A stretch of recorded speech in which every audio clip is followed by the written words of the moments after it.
Indigenous leaders who proposed the Voice to Parliament model wanted it enshrined in the Constitution, but the government has rejected that. The co-chair of the Prime Minister's Indigenous Advisory Council told RM Breakfast they feel disrespected. One of my fellow councillors on the Prime Minister's Indigenous Advisory Council said to me, Roy, the test of someone's character is how they treat people when you no longer need them. And I tell you what, that question needs to be asked down in Canberra with some of the leaders we've got down there, because I tell you, it's just Amish, it's very, very disrespectful. Linda Burney is the Shadow Minister for Indigenous Australians. Linda Burney, welcome. Thank you, Patricia. It's clear Indigenous leaders are angry with what they see as a unilateral proposal from Ken Wyatt and the Morrison government for this legislated body. Are they right to be upset? I think they are right to be upset. Certainly the Prime Minister, I think, overruled Ken very early in the piece when it came to legislating a voice to the Parliament.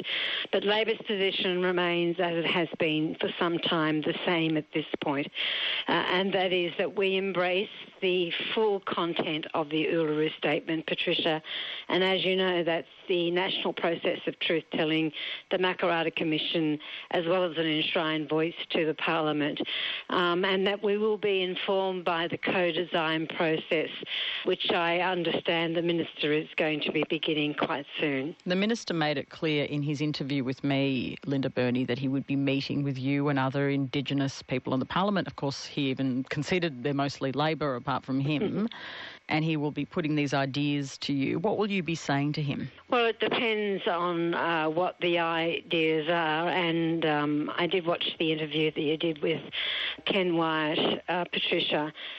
We are going to meet this week, and that will include myself, Pat Dodson, Warren Snowden, Malindiri McCarthy, and also Jackie Lambie, to talk through some of the issues that we need to understand. I mean, I have and continue to very genuinely say that we have to have a bipartisan approach to this, and that the only way that we're going to deliver something that's meaningful for First Nations people is through bipartisanship, but that cannot be a race to the bottom. Do you think Ken Wyatt is being disrespectful as he's being accused of?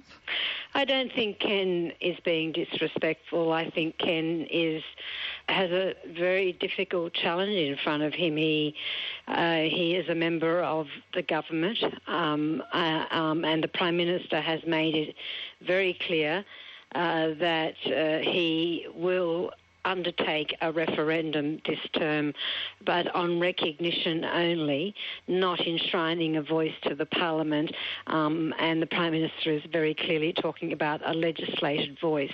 Now, the really serious question in front of First Nations people and the Parliament is whether or not that voice is permanent and secure.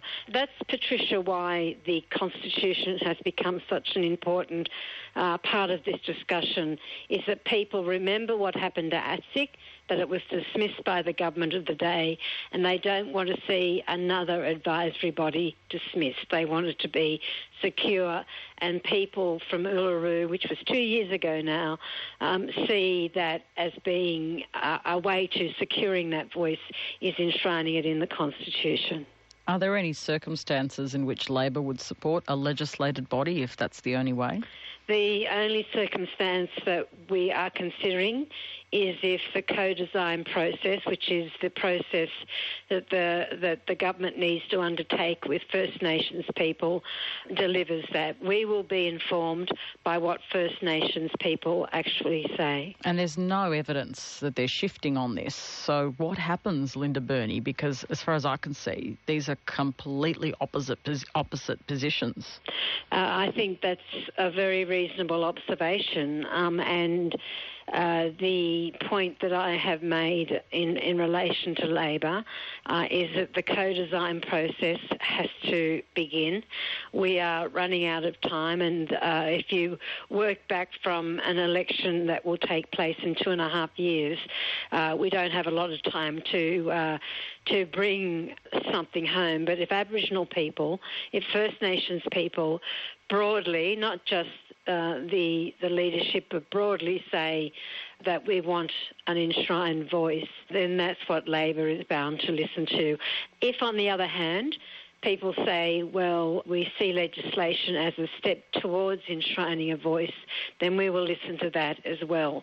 But the most fundamental thing, Patricia, is that Labor will be informed by the co-design process, and that's an absolute commitment. You've been travelling around remote communities in the last few months yourself. What are people saying about the voice to Parliament? Well, a lot of people are not terribly aware of the issue, particularly in very remote communities.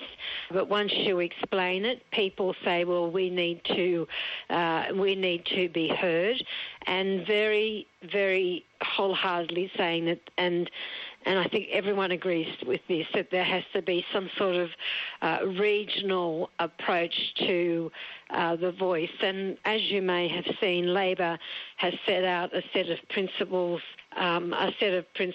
that we believe the voice should embrace, and they include democratically elected, they include equal gender representation, the voice of young people needs to be heard, and there needs to be a regional approach to putting the voice together.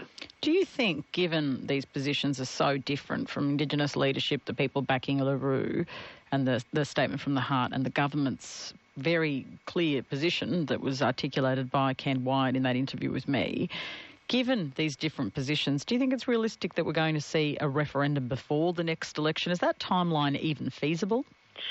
The timeline is still feasible, providing things that the co-design process starts really, really soon. And whatever happens, Patricia, there is going to need to be legislation drafted and presented and debated anyhow, whether or not it is the recognition that the Prime Minister is talking about, or whether or not it is the question of what would go to referendum. There still has to be legislation either way.